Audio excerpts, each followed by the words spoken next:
ini di tahun yang baru ada banyak emosi yang saya yakin kita alami. Ada rasa senang, rasa gembira dan sebagainya.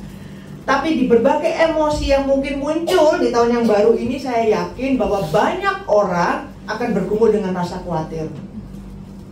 Karena kita menapaki tahun yang baru, biasanya kita bingung nanti di depan itu apa yang akan terjadi, apa yang akan aku alami.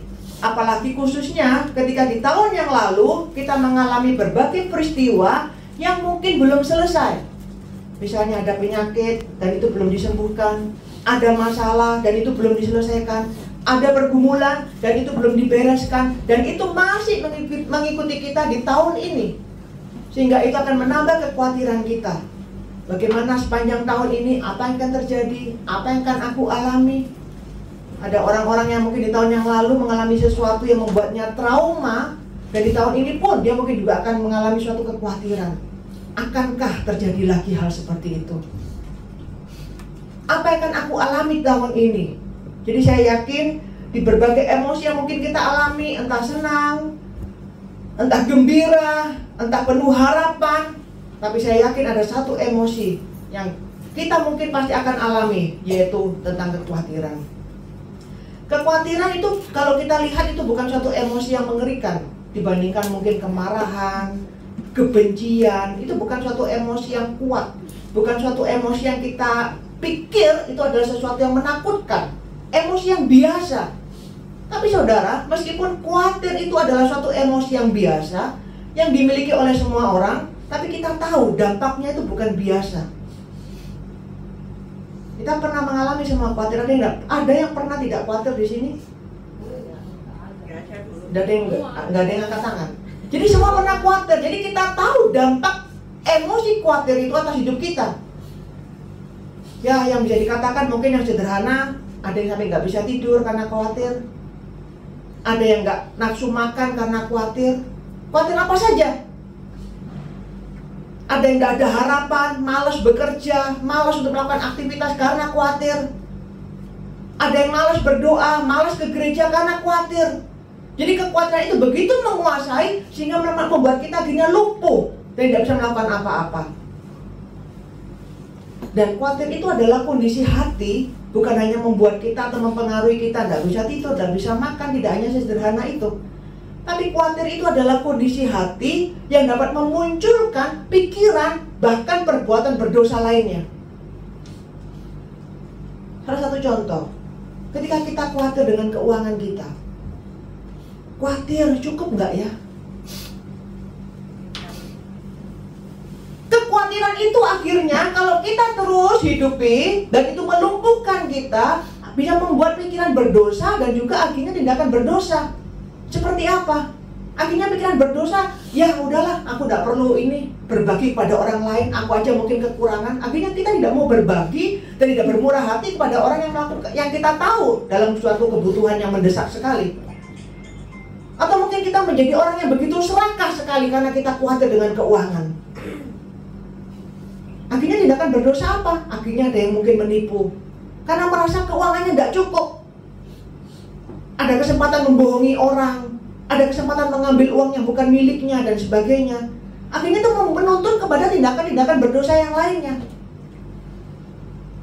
Ada orang yang khawatir juga dengan relasinya dengan orang lain. Loh, nanti aku ditolak gak ya? Nanti dia pandang apa ya ke aku kalau tahu aku seperti ini? Akhirnya karena khawatir nanti orang lain bisa menolak, orang lain mungkin bisa menjauhi, orang lain mungkin juga akan menghinanya karena mungkin masa lalunya dan sebagainya. Akhirnya membuat dia mungkin menjauhkan diri dari komunitas, membuat dia tidak mau berrelasi dengan orang lain, membuat dia akhirnya menyendiri. Begitu pula dengan akhirnya perbuatan tindakan berdosa yang lainnya, seperti berbohong. Karena khawatir nanti kalau orang lain tahu masa laluku, akhirnya mungkin dia berespon sesuatu yang negatif. Karena kekhawatiran ini, akhirnya berbohong. Berbohong tentang masa lalunya, supaya orang lain tidak punya pandangan negatif. Akhirnya orang lain melihat dia sebagai seorang yang diharapkan. Nah, kekhawatiran ini kita tahu, kekhawatiran ini bukan hanya sekedar emosi sederhana, tapi itu akhirnya bisa memunculkan pikiran-pikiran, bahkan perbuatan-perbuatan berdosa lainnya. Jadi khawatir bukan sesuatu hal yang sederhana, bukan sesederhana yang kita pikirkan, tapi dampaknya itu bisa menjadi dahsyat dalam kehidupan kita. Khawatir memang bukan suatu hal yang berdosa. Ya, firman Tuhan ada mengatakan demikian. Di Mazmur 56 mengatakan, waktu aku merasa takut, aku percaya kepadamu.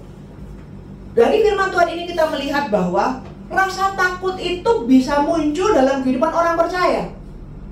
Jadi perasaan takut itu sendiri itu bukan suatu dosa. Itu suatu emosi yang wajar yang memang Tuhan berikan. Seperti kita merasa senang, kita merasa gembira, kita merasa khawatir, kita merasa kecewa, kita merasa sedih. Itu adalah emosi-emosi normal yang memang Tuhan berikan kepada kita sebagai manusia, ya. Jadi bukan berarti kalau saya menjadi orang percaya atau saya menjadi orang yang beriman seharusnya tidak ada rasa takut. Bukan. Perasaan takut itu bisa datang, ya. Itu sesuatu yang normal yang bisa muncul dalam kehidupan kita. Begitu pula dengan rasa khawatir, ya. Serahkanlah segala kekhawatiranmu kepadanya, sebab Ia memelihara kamu. Dalam pengertian apa? Dari ayat ini, kekhawatiran itu bisa ada, kekhawatiran itu bisa muncul.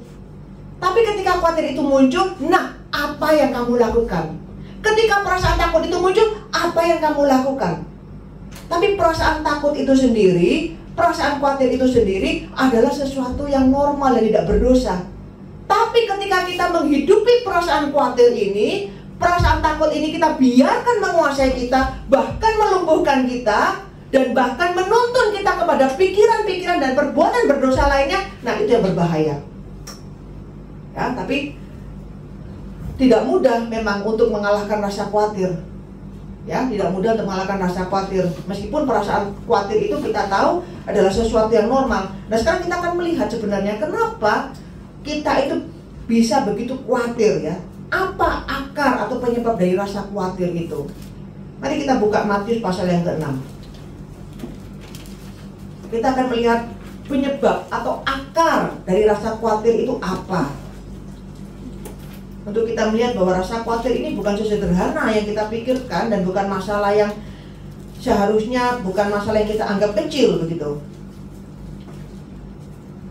Matius pasal yang ke-6 ayat ke-25 sampai ayat yang ke-34. Ayat 25 sampai 34, ya. Kita akan baca bergantian. Bagi yang duduk di sebelah kanan saya baca ayat 25, kemudian di sebelah kiri pasal 26, ayat 26 begitu, ya. Begitu seterusnya sampai ayat yang terakhir. 1, 2, mulai. Karena itu aku berkata kepadamu, janganlah khawatir akan hidupmu, akan apa yang hendak kamu makan atau minum, dan janganlah khawatir pula akan tubuhmu, akan apa yang hendak kamu pakai. Bukankah hidup itu lebih penting daripada makanan, dan tubuh itu lebih penting daripada pakaian? Pandanglah burung-burung di langit yang tidak menabur dan tidak menuai, dan tidak mengumpulkan bekal dalam lumbung, namun diberi makan oleh Bapamu yang di surga. Bukankah kamu jauh melebihi burung-burung itu? Siapakah di antara kamu yang karena kekhawatirannya dapat menambahkan sehasta saja pada jalan hidupnya? Dan mengapa kamu khawatir akan pakaian? Perhatikanlah bunga bakung di ladang, yang tumbuh tanpa bekerja dan tanpa meminta. Namun aku berkata kepadamu, Salomo dalam segala kemegahannya pun tidak berpakaian seindah sebagaimana itu. Jadi jika demikian Allah mendandani rumput di ladang, yang hari ini ada dan besok dibuang ke dalam api, tidakkah Ia akan lebih lagi mendandani kamu, hai orang yang kurang percaya? Sebab itu janganlah kamu khawatir dan berkata, apakah yang akan kami makan, apakah yang akan kami minum, apakah yang akan kami pakai? Semua itu dicari bangsa-bangsa yang tidak mengenal Allah. Akan tetapi Bapa yang di surga tahu bahwa kamu memerlukan semua itu. Tetapi carilah dahulu kerajaan Allah dan kebenarannya, maka semuanya itu akan ditambahkan kepadamu. Sebab itu janganlah kamu khawatir akan hari besok, karena hari besok mempunyai kesusahannya sendiri. Kesusahan sehari cukuplah untuk sehari. Oke, kita akan lihat satu ayat yang menunjukkan akar dari kekhawatiran atau penyebab atau sumber dari kekhawatiran itu sebenarnya apa ya. Kita perhatikan ayat yang ke-30. Jadi, jika demikian Allah mendandani rumput di ladang yang hari ini ada dan besok dibuang ke dalam api, tidakkah Ia akan terlebih lagi mendandani kamu, hai orang yang kurang percaya? Jadi akar kekhawatiran ini tadi yang kalian baca semua itu adalah berbicara soal kekhawatiran. Ya, dari atas sampai bawah semua berbicara kepada soal kekhawatiran. Dan kenapa orang bisa khawatir? Ayat 30 bilang apa? Karena kita ini sebenarnya kurang percaya. Jadi kekhawatiran itu bukan hal yang sederhana. Oh ya cuma khawatir, oh nanti gimana. Bukan sesederhana itu. Tapi jauh di dalam rasa khawatir itu sebenarnya kenapa? Kita itu sebenarnya kurang mempercayai Allah. Kita kurang punya iman. Iman kita itu kecil, tidak cukup untuk mempercayai Allah. Sehingga akhirnya kita khawatir. Besok makan apa ya? Besok minum apa ya? Ada pakaian enggak ya? Hai orang yang kurang percaya. Nah, Alkitab tidak bilang tidak percaya ya. Tuhan bukan bilang begini. Hai orang yang tidak percaya. Jadi kekhawatiran ini bukan karena kita tidak mempercayai Tuhan, tapi kurang mempercayai Tuhan. Jadi ketika kita khawatir sebetulnya iman percaya kita pada Tuhan itu lagi diserang, lagi goyang, sehingga kita tidak bisa melihat Tuhan dengan jelas. Pandangan kita kepada Tuhan kabur, sehingga kita mengalami kebingungan, mengalami kecemasan. Benar nggak ya? Aku tahu sih Tuhan yakin menolong aku, tapi benar nggak ya? Nah, kan kita bimbang. Kita percaya, kita mempercayai Tuhan ada di sana. Kita percaya, kita tahu Tuhan menolong kita. Tapi tidak cukup untuk mempercayai, sehingga kita mengalami kekhawatiran. Jadi kekhawatiran sumbernya itu adalah masalah iman kita yang tidak cukup untuk mempercayai Allah, yang kurang mempercayai Allah, sehingga kita mengalami kegoncangan. Sekarang kita melihat apa yang harus kita lakukan ketika kita mengalami khawatir. Sehingga kita belajar dari Filipi pasal yang keempat. Kita buka Alkitab kita dari Filipi pasal yang keempat. Sudah dapat? Filipi pasal yang 4, kita baca ayat yang ke-6, saya bacakan. Janganlah hendaknya kamu khawatir tentang apapun juga, tetapi nyatakanlah dalam segala hal keinginanmu kepada Allah dalam doa dan permohonan dengan ucapan syukur. Nah, Alkitab memberitahu kita yang pertama yang harus kita lakukan ketika khawatir, ya, firman Tuhan bilang gini, janganlah kamu khawatir tentang apapun juga.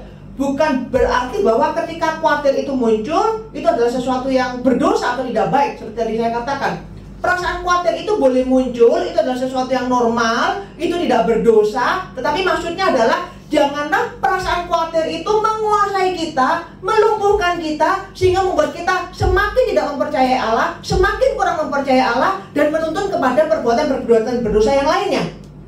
Nah, jadi ketika perasaan khawatir itu muncul, apa yang harus dilakukan?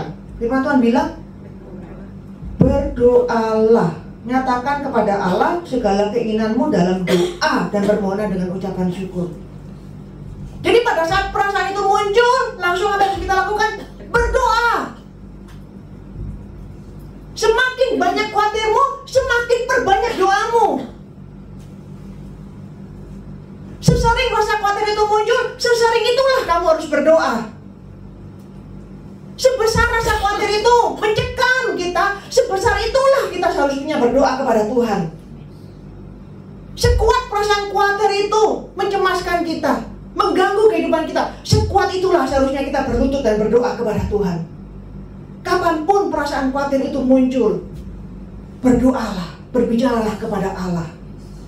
Itu akan menenangkan kita. Tapi seringkali apa yang kita coba sambil kita memikirkan ketika perasaan khawatir muncul, ini pengalaman kita. Biasanya apa yang kita lakukan?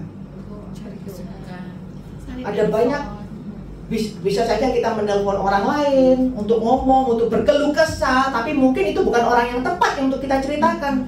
Yang mungkin juga tidak akan menguatkan iman kita atau menolong kita bagaimana bertemu dengan Tuhan di tengah rasa khawatir kita. Atau mungkin kita jadi ngomel-ngomel, kita marah-marah karena perasaan khawatir itu begitu mengganggu kita. Kita juga ikut membentak majikan ketika kita juga khawatir dengan keluarga di Indonesia. Tiba-tiba majikan ngomel, kita pun juga akhirnya terpengaruh ikut membentak majikan. Nah kembali, ya kan? Perasaan khawatir itu menuntun kepada tindakan berdosa.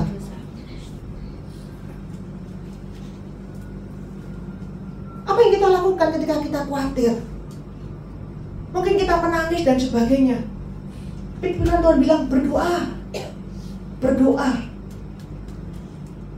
Ketika kita mungkin mengalami rasa khawatir, pengalaman kita, dan kita berbicara kepada orang yang tepat, dan orang itu bisa menolong kita, mengingatkan kita akan Tuhan, akan janji Tuhan, mendoakan kita kan hati kita merasa tenang. Seperti itulah ketika kita berdoa kepada Bapa yang mengerti, yang memiliki hidup kita, kepada Allah yang menguasai kehidupan kita dan yang mampu menolong kita. Coba kita lihat ayat yang ke-7 janjinya. Ketika kita khawatir, kita berdoa kepada Allah, apa yang Allah janjikan? Damai sejahtera Allah yang melampaui segala akal akan memelihara hati dan pikiranmu dalam Kristus Yesus. Ini janjinya. Ini akan kita alami ketika kita datang dalam doa kepada Tuhan di tengah rasa khawatir kita. Damai Tuhan itu yang akan menolong kita, menguasai pikiran dan hati kita. Damai itu adalah lawan kata dari kekhawatiran. Kenapa kita khawatir? Ketika kita khawatir artinya hati kita tidak ada damai. Ketika kita khawatir artinya pikiran kita tidak ada damai. Kita gelisah, kita cemas, kita tidak tenang, tidak ada damai. Khawatir adalah ketiadaan damai dalam hati dan pikiran kita. Nah, ketika kita datang kepada Allah, ketika kita menaikkan doa kita, permohonan kita kepada Dia, Alkitab menjanjikan bukan ketidaktenangan, bukan kecemasan, bukan kegelisahan yang akan menguasai hati dan pikiranmu, tapi damai sejahtera Allah. Dia akan limpahkan yang melampaui segala akal, yang kita tidak akan mampu pikirkan. Kok bisa ya? Warga di Indonesia begitu mencemaskan, begitu mengerikan kondisinya, tapi kok aku bisa tenang ya? Itu melampaui akal kita. Tapi itu yang Allah janjikan, Allah akan berikan kepada kita. Mungkin kita bingung apa yang harus saya doakan. Setiap kali rasa khawatir muncul, berseru aja kepada Tuhan. Tuhan, aku saat ini khawatir. Tuhan, tolong aku khawatir. Tuhan, aku takut apa yang akan terjadi. Tuhan, aku baru dengar kabar seperti ini, bla bla bla. Tuhan, tolong. Tuhan, tolong beriku damai-Mu. Tuhan, tolong beriku kekuatan-Mu. Tolong beriku ketenangan-Mu. Tuhan, tolong aku apa yang harus aku lakukan.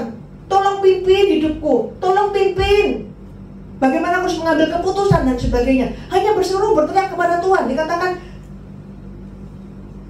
nyatakanlah dalam segala hal keinginanmu kepada Allah dalam doa dan permohonan. Kita mohon kepada Dia, karena kita tahu bahwa hanya Allah yang berkuasa, hanya Dia yang mampu menolong kita. Ketika tidak ada seorang pun yang mampu menolong.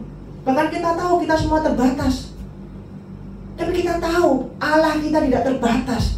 Dia adalah Allah yang berkuasa, yang mampu menolong segala kesesakan dan melepaskan kita daripada segala masalah kita. Datanglah kepada Allah. Setiap kali rasa khawatir muncul, datang kepada Allah. Berdoalah kepada Allah.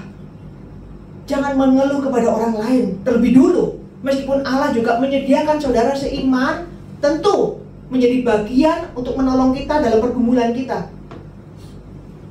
Tapi carilah Allah terlebih dahulu. Datanglah kepada Dia terlebih dahulu, yang menjadi sumber kehidupan kita.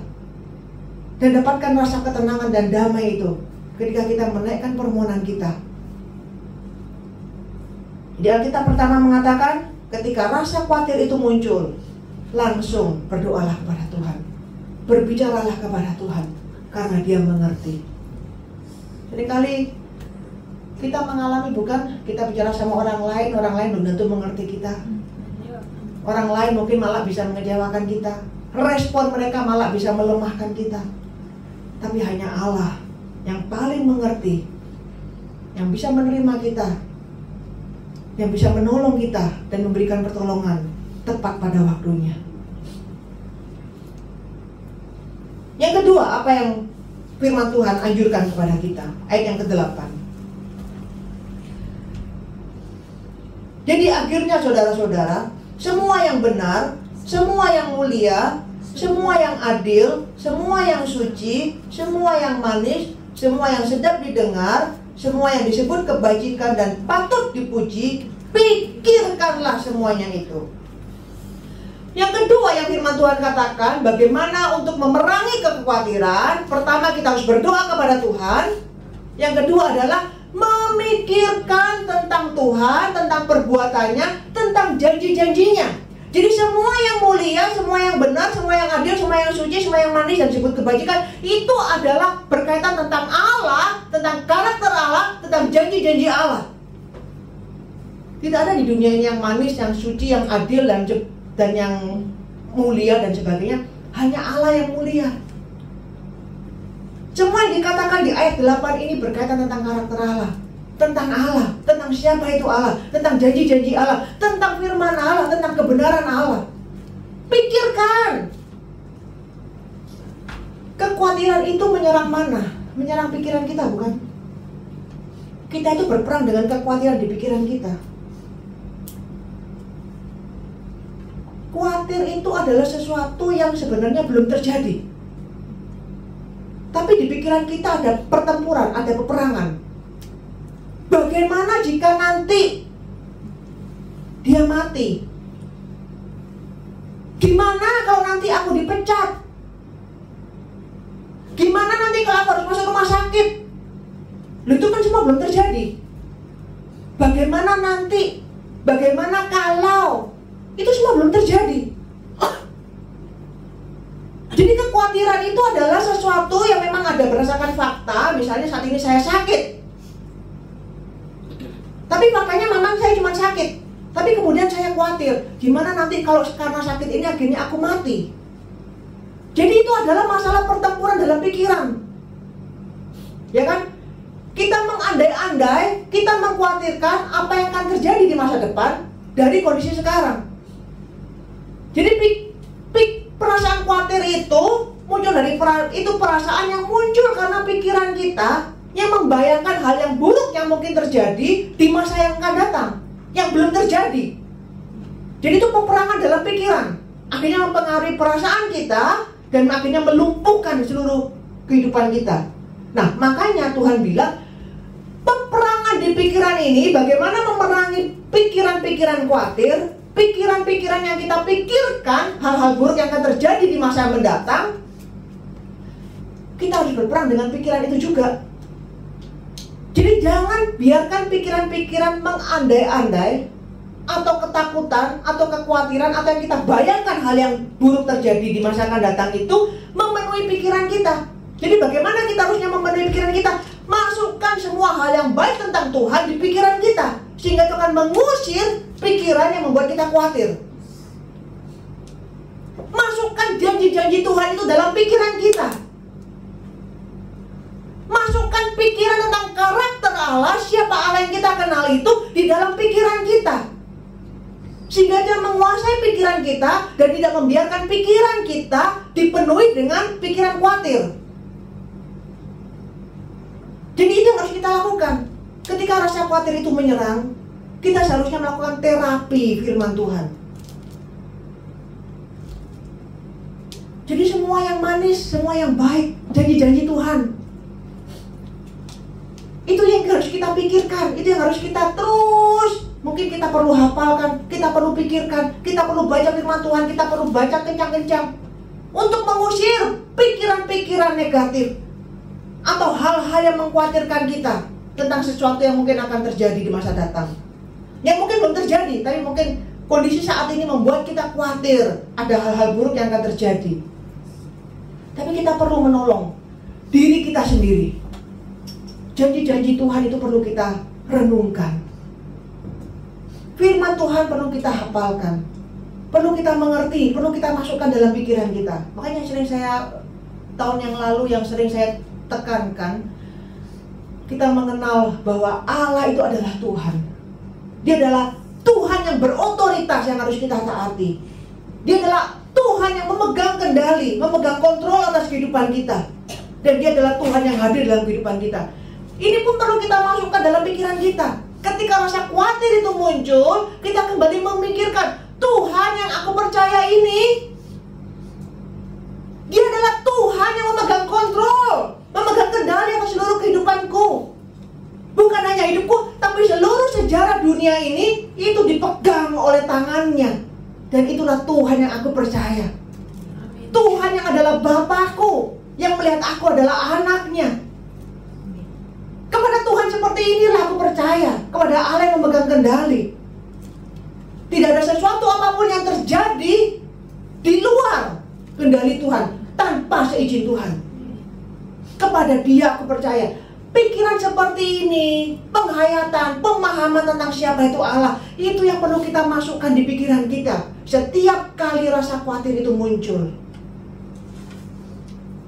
Allah yang aku percaya, Dia bukan adalah Tuhan yang jauh di sana yang aku gak bisa pegang, yang bersembunyi di sana, tapi Dia adalah Tuhan yang dekat. Dia adalah Allah Immanuel yang ada di sampingku. Dia tahu saat ini pergumulan yang aku alami. Dia tahu ketakutanku. Dia tahu kondisi keluargaku di Indonesia sana, meskipun aku tidak bisa bersama dengan mereka di Indonesia. Tapi Tuhanku yang ada di sini bersamaku, Dia saat ini juga ada bersama dengan keluargaku di Indonesia. Pemahaman dan pengenalan tentang Tuhan seperti ini loh. Ketika rasa khawatir itu muncul, yang harus kita masukkan di pikiran kita, yang harus kita pikirkan, janjinya damai sejahtera itu akan menguasai hati dan pikiranmu. Amin. Pikirkan janji-janji Tuhan, pikirkan kebaikannya, pikirkan karakter Allah, pikirkan siapa Dia. Itu akan menolong kita untuk berperang melawan rasa khawatir kita. Yang ketiga, ayat yang ke-9. Dan apa yang telah kamu pelajari, dan apa yang telah kamu terima, dan apa yang telah kamu dengar, dan apa yang telah kamu lihat padaku, lakukanlah itu. Ini memang adalah surat Paulus kepada jemaat di Filipi. Pada saat itu memang belum ada Alkitab seperti ini. Sehingga apa yang Paulus ajarkan, Paulus lakukan, itu adalah ajaran dari Tuhan Yesus sendiri. Sehingga dia bilang, apa yang aku ajarkan, apa yang aku ngomong, apa yang aku lakukan, kalian lihat teladan itu, kalian dengar pengajaran itu, dan itu lakukan. Karena itu adalah pengajaran dan teladan dari Tuhan Yesus Kristus. Nah, tapi saat ini kita sudah punya Alkitab. Dengan kata lain, ayat 9 ini mengatakan, lakukan apa yang Tuhan perintahkan kepadamu. Lakukan apa yang Tuhan ajarkan kepadamu untuk kamu lakukan. Lakukan saja. Janjinya sekali lagi, kalimat yang terakhir, maka Allah sumber damai sejahtera akan menyertai kamu. Ini janjinya bagi ulang 2 kali. Ini damai ini loh yang akan menggantikan rasa khawatir. Lakukan apa yang kamu tahu tentang firman Tuhan. Tadi misalnya Matius ayat 6 yang tadi, pasal 6 yang tadi kita baca. Ada ayat 33 atau 34 bilang, jangan khawatir, tetapi apa? Carilah dahulu kerajaan Allah dan kebenarannya, maka semuanya akan ditambahkan kepadamu. Ini ayat yang kita tahu, lakukan saja. Tuhan memintaku untuk tidak fokus dengan kekhawatiran. Aduh gimana makannya, aduh uangnya tinggal berapa ya. Tiap hari hanya fokus ngitungin duit tinggal berapa. Nanti gimana belanja, nanti gimana. Tiap hari hanya fokus dan dibingungkan, dipusingkan hanya dengan urusan itu. Tapi Tuhan bilang apa? Jangan pusing masalah itu. Fokus saja bagaimana kamu harusnya mendekat kepada Tuhan, bagaimana seharusnya kamu melayani Tuhan. Fokus hubunganmu dengan Tuhan. Nanti selebihnya ini Tuhan yang akan urus, Tuhan yang akan selesaikan, Tuhan yang akan bereskan, Tuhan yang akan cukupkan. Tapi yang Tuhan mau, fokuskan dirimu, dekatkan dirimu kepada Tuhan, layani Dia. Nah, firman Tuhan seperti ini, Tuhan bilang apa? Taati. Nanti damainya yang akan mengisi, memenuhi hati dan pikiran kita. dan rasa khawatir itu dengan sendirinya akan pergi. Ketika firman Tuhan Filipi 4 bilang apa? Jangan khawatir, tetapi nyatakanlah dalam segala hal keinginanmu kepada Allah dalam doa. Taati firman ini, ikuti firman ini, ikuti ajaran ini yang Tuhan mau. Setiap kali rasa khawatir itu muncul, ingat firman Tuhan. Oh, Tuhan bilang jangan khawatir, tapi berdoalah kepada Dia. Setiap kali muncul, langsung berdoa. Dan janjinya, maka damai sejahtera Allah akan memenuhi hati dan pikiranmu. Lakukan apa yang Tuhan mau, ikuti ajarannya. Ada banyak hal yang kita tidak bisa mengontrol apa yang akan terjadi dalam kehidupan kita. Kita tidak bisa kendalikan. Tapi kita tahu bahwa Allah yang berkuasa, yang memiliki rencana atas kehidupan kita, akan masing-masing anggota keluarga kita. Dia akan bekerja dalam kehidupan kita. Bagian kita, lakukan saja apa yang Tuhan mau untuk kita lakukan. Selebihnya ada banyak hal yang kita tidak bisa urus, kita tidak bisa bereskan, karena kita terbatas. Tapi kita tahu bahwa Allah kita akan membereskan semuanya itu bagi kita. Firman-Nya, damai-Nya akan menyertai kita. Saudara, pertempuran dengan rasa khawatir ini mungkin setiap hari akan kita alami. Firman Tuhan tidak pernah menjanjikan di tahun yang baru bahwa ini akan menjadi tahun penuh harapan. Betul, kita memang harusnya berharap kepada Allah karena Dia adalah sumber pengharapan kita. Tapi tidak pernah ada satu janji pun bahwa di tahun ini akan menjadi lebih baik, dalam pengertian, oh aku akan menjadi lebih sehat, aku akan menjadi lebih kaya, gajiku akan menjadi lebih banyak, semua akan lebih baik-baik. Tidak pernah ada firman Tuhan yang menjanjikan seperti itu. Dan bahkan pengalaman kita membuktikan, bukan? Ada saja pengalaman-pengalaman atau suka duka yang kita alami. Karena memang kita masih hidup di dunia ini. Ada banyak hal yang terjadi yang kita tidak bisa kendalikan. Kita tidak bisa mengendalikan soal masalah perang. Perang Rusia dengan Ukraina, kita tidak bisa kendalikan itu. Terjadi saja, tapi itu dampaknya kepada kita.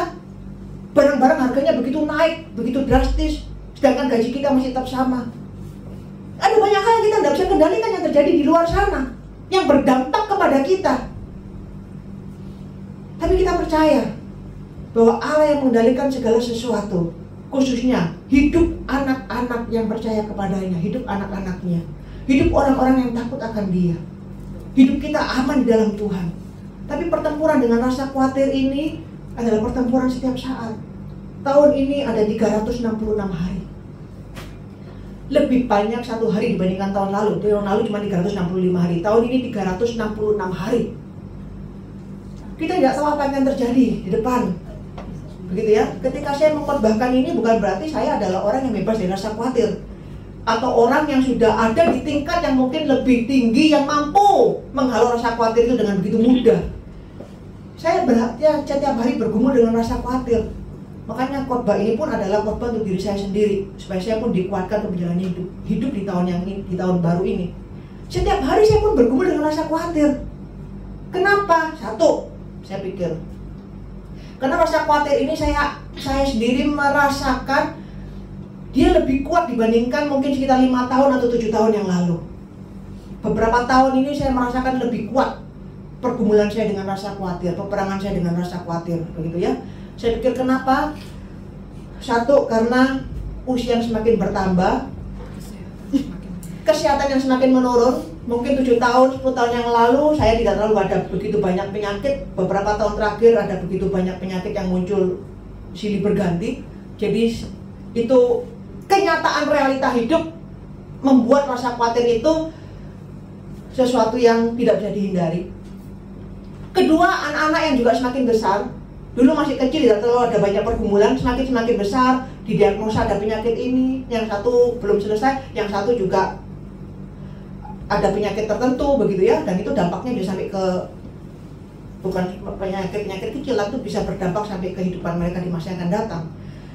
Jadi menghadapi realita itu jadi khawatirnya besar, begitu ya, melihat anak-anak yang sudah besar dan ada pergumulan-pergumulan yang memang real, nyata, secara kesehatan dan sebagainya. Kemudian juga secara usia, semakin bertumbuh, mungkin waktu usia 40-an atau di bawah 40-an tidak terlalu banyak berpikir. Tapi sudah 45 ke atas sudah banyak berpikir realita, bagaimana menghadapi masa tua. Usia sudah semakin sudah semakin tua, kondisi fisik semakin menurun. Ada banyak hal Itu pandangan orang yang usia 45 tahun ke atas dengan 45 tahun ke bawah atau 40 tahun ke bawah, itu berbeda sekali cara melihat dunia ini. Ya, jadi semakin usia semakin bertambah, khawatirnya semakin bertambah. Ditambah, kita ini perempuan. Perempuan memang lebih banyak khawatir dibandingkan pria. Itu memang sesuatu yang ya dari sononya Tuhan sudah ciptakan seperti itu ya, karena kita memang lebih banyak perasaan, main perasaan ya. Jadi itu lebih mudah, gampang khawatir, gampang takut, gampang cemas dibandingkan laki-laki yang mungkin tidak terlalu banyak pakai perasaan tapi pakai pikiran. Yang berikutnya, karena temperamen saya yang melankolis, itu pengaruh sekali dibandingkan orang yang temperamennya kolerik atau sanguin gitu ya. Jadi orang melankolis dari 4 temperamen itu, yang paling rentan terhadap kekhawatiran atau depresi itu adalah melankolis. Paling mudah tersentuh dengan kekhawatiran atau depresi, begitu ya. Nah, temperamen saya ini pun mengambil peran bagian sehingga saya adalah orang yang sebenarnya mudah khawatir. Dan kekhawatiran ini adalah pergumulan saya dan perjuangan saya, peperangan saya setiap hari, setiap saat. Begitu. Makanya khotbah ini pun adalah untuk saya. Ketika kita khawatir, seharusnya memang yang firman Tuhan katakan sebagai anak Allah, kita harus berperang. Kita jangan jadi untuk di tahun 2024, ingat satu hal, saya punya musuh. Musuh saya bukan dia, bukan majikan saya, tapi adalah pikiran saya, rasa khawatir yang ada di pikiran ini loh. Yang menyerang saya tanpa henti, menyerang saya setiap saat, yang melumpuhkan saya, membuat saya tidak bisa melihat Allah dengan jelas, membuat kaki saya goyang untuk melangkah ke depan, bahkan membuat saya melakukan perbuatan-perbuatan dosa lainnya. Jangan habiskan pikiranmu, emosimu untuk berperang atau bermusuhan dengan teman lain. Rugi besar. Itu bukan musuhmu. Kita sesama anak Tuhan, keluarga rohani, keluarga kerajaan Allah. Kita punya satu Bapa yang sama. Musuh kita adalah di sini. Ingat di tahun 2024, jangan pernah punya musuh dengan siapa-siapa, termasuk dengan majikanmu. Ya, jangan memusuhi dia, doakan dia. Jangan anggap dia sebagai musuh. Tapi ingat, musuh kita ada di sini. Saya mau berperang dengan rasa khawatir. Ini adalah musuh saya. Tapi saya punya firman Tuhan yang adalah menjadi senjata, yang menjadi kekuatan, dan ada Roh Allah yang diam di sini. Amin. Yang bersama-sama dengan saya. Saya akan berperang dengan rasa khawatir ini dan saya akan menjadi pemenang sampai akhir tahun ini. Amin. Ketika kita khawatir, ada banyak hal. Kita bisa khawatir dengan pekerjaan kita di tahun ini, bukan? Apakah aku akan terus bekerja? Apakah pekerjaanku aman sampai akhir tahun? Mungkin gak tiba-tiba aku diterminate. Mungkin gak tiba-tiba majikanku ada sesuatu dan aku harus pulang ke Indonesia. Ketika kita khawatir dengan pekerjaan kita, apa janji firman Tuhan yang bisa kita pegang? Mungkin kita bisa mengatakan, walaupun aku berjalan dalam kesesakan, Engkau melindungi hidupku dari amarah musuhku. Engkau mengulurkan tanganmu dan tangan kananmu menyelamatkan aku. Tuhan akan menyelesaikan segala-galanya bagiku. Ketika mungkin majikan kita marah dan kita diterminate, pegang firman Tuhan ini, bahwa Tuhan akan melindungi kita dari amarah musuh kita yang akan mencelakakan kita, dan Dia akan menyelamatkan kita. Ketika mungkin kita khawatir dengan keuangan kita, gimana ya sepanjang tahun ini? Cukup kan nanti itu dikirim ke Indonesia? Cukup kan nanti untuk anak-anak? Cukup kan nanti untuk bangun rumah? Cukup kan nanti untuk ini, untuk ini, untuk ini? Ada banyak hal kita khawatir. Firman Tuhan mengatakan apa? Tuhanlah gembalaku, takkan kekurangan aku. Pegang firman Tuhan ini. Tuhan berjanji aku tidak akan kekurangan. Dia adalah gembala, aku adalah dombanya. Dia akan memegang aku. Janjinya aku akan dicukupi. Sepanjang tahun ini Tuhan mencukupi aku. Ketika kita khawatir dengan kesehatan kita, dengan penyakit, dengan diagnosa dokter dan sebagainya, kita mungkin bisa memegang firman ini untuk menjadi kekuatan. Dia yang mengampuni segala kesalahanmu, yang menyembuhkan penyakitmu. Dia adalah Allah, adalah ada dokter yang mengerti tubuh kita. Bahkan ketika dokter dunia ini pun tidak bisa menyembuhkan kita, tapi kita tahu bahwa Dia yang menciptakan tubuh kita ini, yang mengerti bagian dalam organ kita dengan sempurna, Dia punya kuasa untuk menyembuhkan penyakit kita. Bahkan jika kita tidak disembuhkan sekalipun,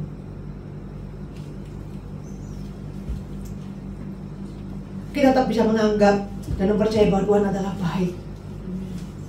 Cukuplah anugerahku bagimu, sebab justru dalam kelemahanlah kuasaku menjadi sempurna. Dalam sakitku, dalam kelemahanku, justru Tuhan ingin menyatakan kuasanya, kemuliaannya.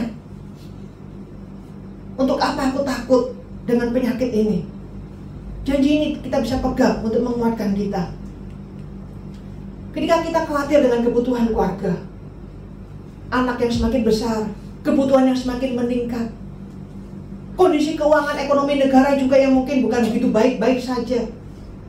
Akhirnya ini juga membuat kita jadi mengalami kesesakan karena gaji yang juga tidak bertambah. Tapi kita bisa mempercayai firman Tuhan. Janganlah khawatir dan berkata, apakah yang akan kami makan? Apakah yang akan kami minum? Apakah yang akan kamu pakai? Bapamu yang di surga tahu bahwa kamu memerlukan semuanya itu. Ada Bapa di surga yang tahu seberapa besar kebutuhanku, seberapa besar seharusnya keuangan yang cukup untuk memenuhi semua kebutuhan itu. Majikan tidak tahu, bahkan mungkin aku tidak bisa tahu dengan pasti, tapi Bapa di surga tahu seberapa besar yang kita butuhkan, seberapa banyak yang kita butuhkan. Dia tahu bahwa kita memerlukan semuanya itu. Kalau kita meneruskan firman Tuhan ini, Dia bukan hanya tahu, tapi Tuhan mencukupi. Tuhan menyediakan. Kalau kita khawatir tentang kepulangan ke Indonesia, kalau kita yakin sepertinya Tuhan memimpin kita pulang, tapi kita tahu bahwa ada begitu banyak kekhawatiran, ada begitu banyak ketakutan. Firman Tuhan berjanji, janganlah takut, sebab aku menyertai engkau. Jangan bimbang, sebab aku ini Allahmu. Aku akan meneguhkan, bahkan akan menolong engkau. Aku akan memegang engkau dengan tangan kananku yang membawa kemenangan. Ada Tuhan di sana yang berjalan bersama dengan kita. Ada Tuhan yang mendahului kita. Ketika kita takut menjalani kehidupan panjang tahun ini, ketika kita takut dengan keputusan-keputusan yang akan kita ambil, apapun itu, firman Tuhan bilang, jangan takut, sebab aku menyertai engkau. Aku memegang engkau dengan tangan kananku. Ada Tuhan yang memimpin kita. Ketika kita khawatir dengan masa depan, Tuhan, dengan umur yang seperti ini aku masih sendiri. Bagaimana masa depanku? Bagaimana kalau aku masih sendirian? Bagaimana kalau aku gak ada suami? Bagaimana ketika nanti anak-anakku pergi, aku sendirian? Apa yang akan aku alami? Apa yang akan terjadi? Tuhan berjanji, aku mengetahui rancangan-rancangan yang kupikirkan mengenai kamu. Demikianlah firman Tuhan, yaitu rancangan damai sejahtera dan bukan rancangan malapetaka, untuk memberikan kepadamu masa depan yang penuh harapan. Ketika kita khawatir tentang hari tua, mungkinkah aku bisa bekerja nanti? Mungkinkah aku sendiri atau mungkin aku ditinggalkan oleh anak cucuku? Apa yang akan ku alami nanti di hari tua? Tapi firman Tuhan berkata, sampai masa tuamu aku tetap sama, dan sampai putih rambutmu aku menggendong kamu. Aku telah menjadikan dan akan menanggung kamu. Aku akan memikul dan menyelamatkan kamu. Ini Tuhan yang berjanji. Bukan suami, bukan anak, bukan cucu, bukan orang tua, tapi Tuhan. Dia adalah Allah yang tidak pernah berubah. Jikalau Tuhan saat ini menggendong kita dalam pekerjaan, dalam masalah hidup kita sampai masa tua. Mungkin anak cucu bisa meninggalkan kita, suami meninggalkan kita, orang tua mungkin juga berpulang lebih dahulu dari kita. Tapi Tuhan katakan, sampai masa putih rambutmu aku menggendong kamu dan tidak pernah meninggalkan kamu. Jadi kita khawatir dengan pelayanan. Apakah pelayananku akan diberkati Tuhan? Apakah penginjilanku kepada orang lain Berkali-kali aku menginjilin orang lain tentang Kristus, tapi mereka tidak percaya Tuhan. Menginjili keluarga aku tentang Kristus, tapi mereka tetap sepertinya tidak bergeming. Mereka cuek saja.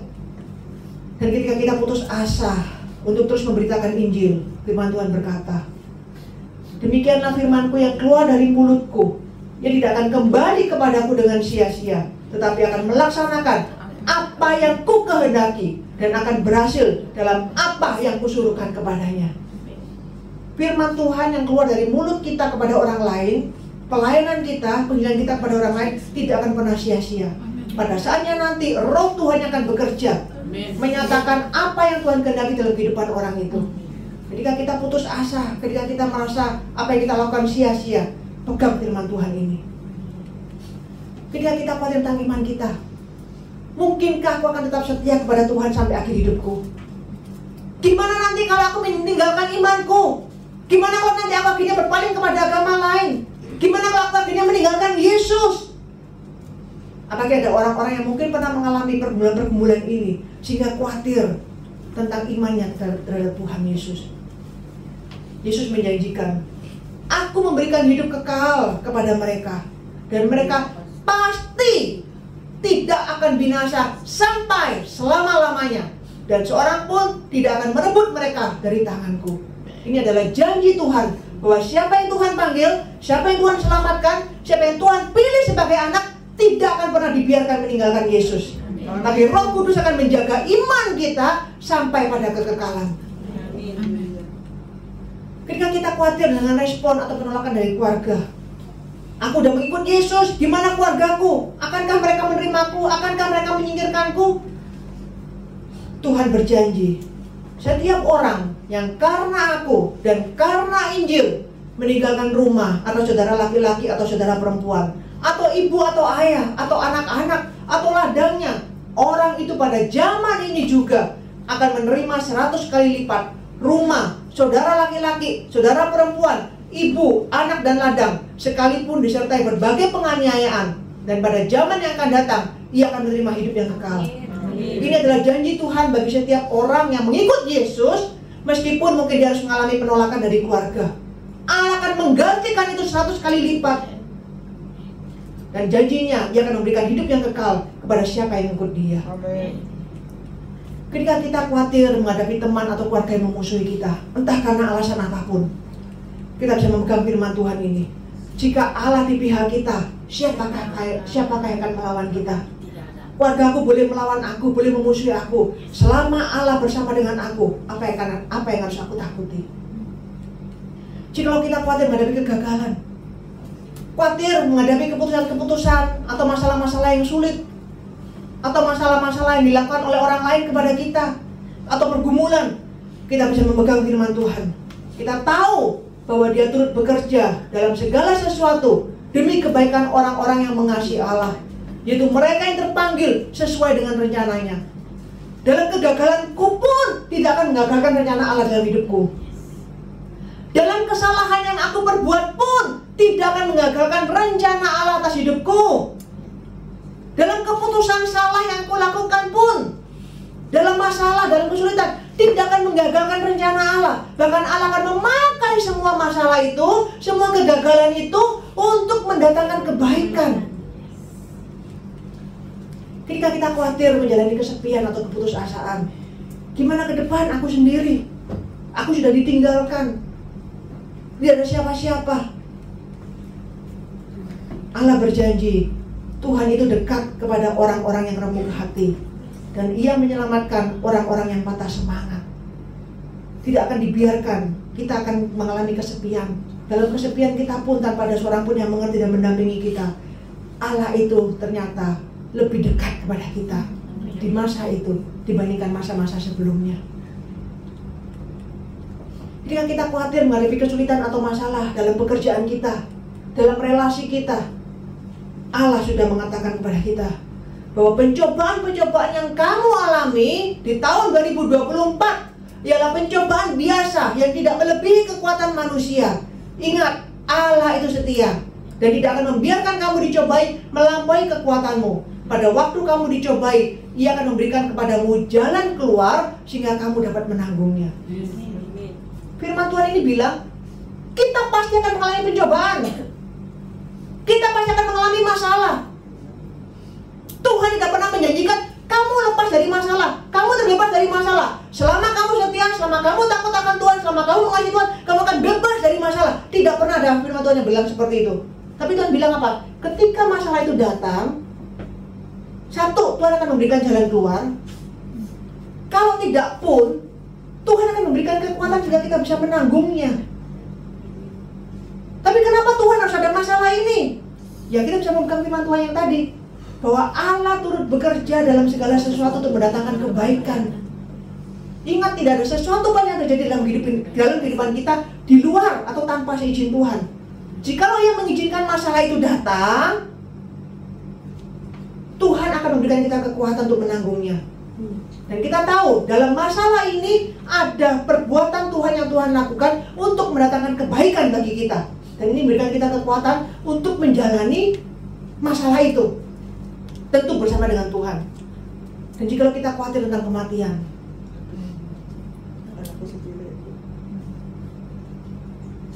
firman Tuhan bilang, sebab jika kita hidup untuk Tuhan.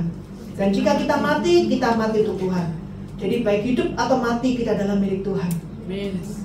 Kita tidak takut mati. Kita sudah pernah belajar bahwa dalam kematian pun jiwa kita aman dalam tangan Tuhan. Tuhan sudah menyelamatkan kita. Kita yakin kita akan masuk surganya Tuhan. Tapi mungkin kita bilang begini, saya tidak pernah takut atau khawatir dengan kematianku. Aku khawatir kalau aku nanti mati, gimana anak-anakku, gimana keluargaku, usia anak-anakku masih kecil. Tuhan bilang, Allah di kediamannya yang kudus adalah Bapa bagi anak yatim dan pembela bagi para janda. Allah memberi tempat tinggal kepada orang-orang sebatang kara.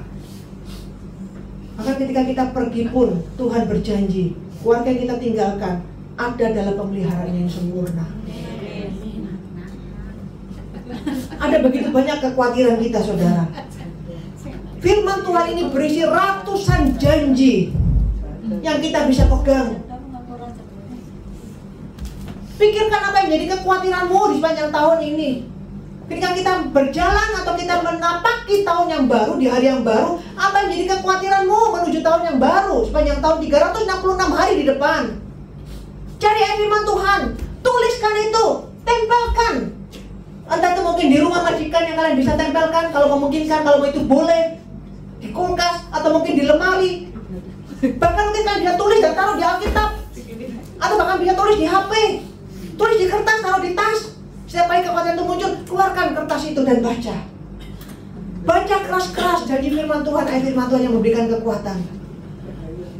Ketika rasa khawatir itu datang, berdoalah. Pikirkan semua janji Tuhan, pikirkan kebenarannya, pikirkan karakternya, dan lakukan apa yang Tuhan perintahkan.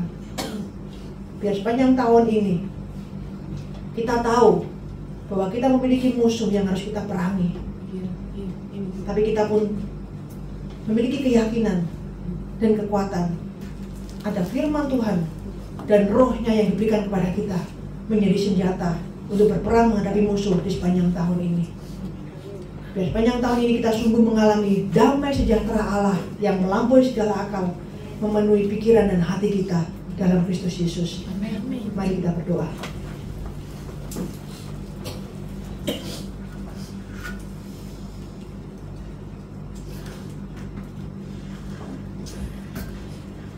Saya ingin kita merenungkan, pakai kesempatan ini untuk berpikir apa yang menjadi kekhawatiranmu di sepanjang tahun ini.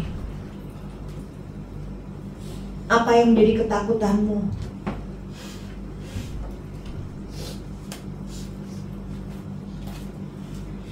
Apakah engkau khawatir dengan pekerjaanmu? Apakah engkau khawatir dengan keuanganmu? Apakah engkau takut dengan respon majikan, sikap majikan yang membuatmu mungkin merasa sesak sepanjang tahun ini? Apakah engkau khawatir dengan kesehatanmu, dengan masa tuamu? Engkau khawatir dengan masa depanmu, apa yang akan terjadi nanti? Bagaimana kau menjalani hari-hari di depan nanti? Adakah mungkin kekhawatiranmu yang terbesar adalah anak-anakmu? Siapa yang menjaga mereka, kebutuhan hidup mereka, kesehatan mereka?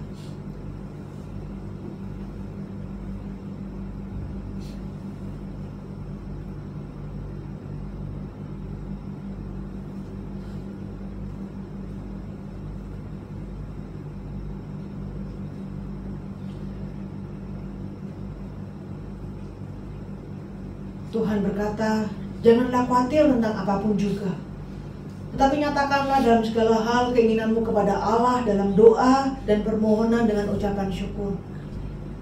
Pakai waktu ini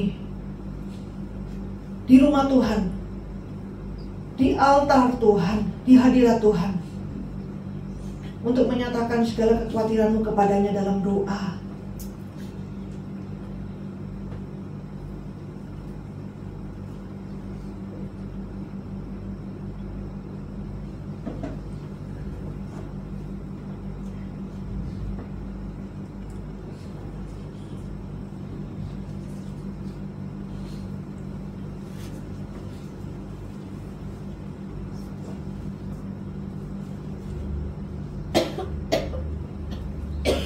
Pakai kesempatan ini untuk kembali merenungkan janjinya,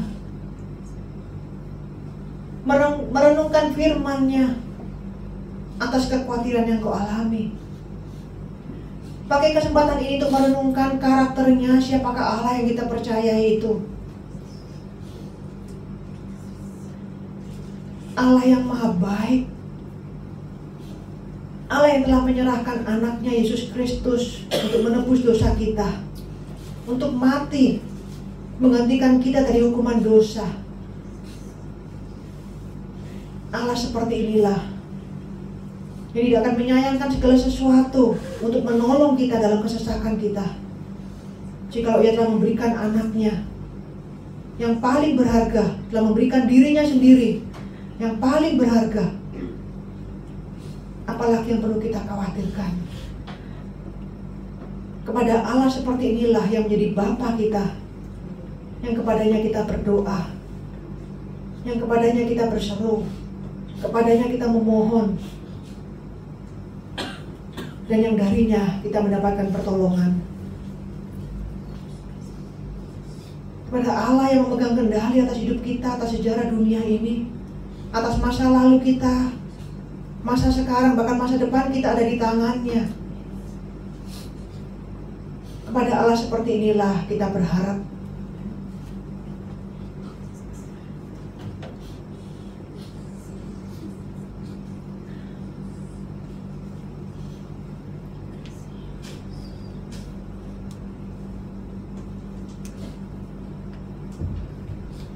Tuhan Yesus, di tahun 2024 ini adalah hari pertama yang kami boleh lewati dan kami bersyukur. Jikalau Tuhan berkenan dan memberikan kami usia untuk dapat menapaki sepanjang tahun ini, masih ada 365 hari di depan yang kami akan lewati. Kami tahu Tuhan, kami tidak akan mampu menghindar dari masalah. Kami tidak akan mampu menghindar dari pencobaan, dari kesulitan, dari air mata, dari tangisan, dari kesesakan, dari pergumulan. Itu semua akan menjadi bagian dari kehidupan kami. Selama kami masih hidup di dunia ini, semua itu akan kami alami.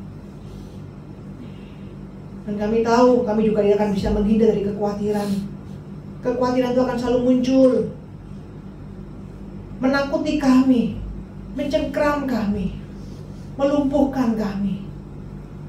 Saya bersyukur untuk firman Tuhan di hari ini, yang memberikan kami kekuatan bagaimana menjalani hari-hari ke depan. Kami mau memegang firman-Mu Tuhan.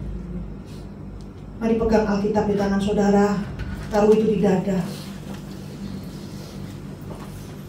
Tuhan, firman-Mu ini adalah senjata yang Tuhan berikan. Dan kami tahu ada Roh-Mu yang ada di dalam kami, ada dalam hidup kami. Ini akan menolong kami untuk berperang dengan rasa khawatir sepanjang tahun ini. Janji-janji Tuhan yang akan kami pegang. Siapa Tuhan yang akan kami percaya? Kami mohon Tuhan, biar melalui sepanjang tahun ini kami semakin mengenal Engkau. Kami semakin beriman kepadamu. Kami semakin mempercayai Tuhan.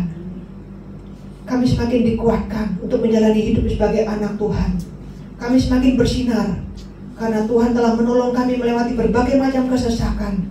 Dan hidup kami boleh semakin memuliakan Tuhan dan menjadi kesaksian bagi banyak orang. Kami mohon Tuhan, kami rindu biar damai sejahtera yang Engkau janjikan itu sungguh-sungguh dapat kami alami di sepanjang tahun ini. Biar damai sejahtera Allah yang melampaui segala akal memenuhi hati dan pikiran kami ketika kami berperang dengan rasa khawatir, karena kami tahu bahwa ada Tuhan bersama dengan kami. Janjinya yang kami pegang, janjinya ya dan amin, yang kami percaya, yang akan menolong kami menjalani masa-masa di depan. Setiap musim yang sudah berlalu, itu menjadi kekuatan bagi kami bagaimana Engkau menolong kami, memberikan kami kekuatan iman, memberikan kami kepercayaan untuk kami dapat menjalani hari-hari di depan. Karena kami tahu semakin pergumulan kami semakin besar, anugerah Tuhan semakin melimpah. Semakin kami lemah, semakin kami terbatas, semakin kami sakit, kekuatan dan anugerah Tuhan, kuasa Tuhan semakin besar dinyatakan dalam hidup kami. Semakin kami kekurangan, kelimpahan itu akan semakin kami rasakan. Kami sungguh bersyukur Tuhan bahwa kami adalah anak-Mu dan Engkau adalah milik kami dan kami dimiliki oleh Engkau. Terima kasih untuk kekuatan, untuk janji Tuhan bagi kami sepanjang tahun ini. Dalam nama Tuhan Yesus, Bapa kami yang kekal, Allah Roh Kudus yang bersama-sama dengan kami berdoa dan bersyukur. Amin. Amin.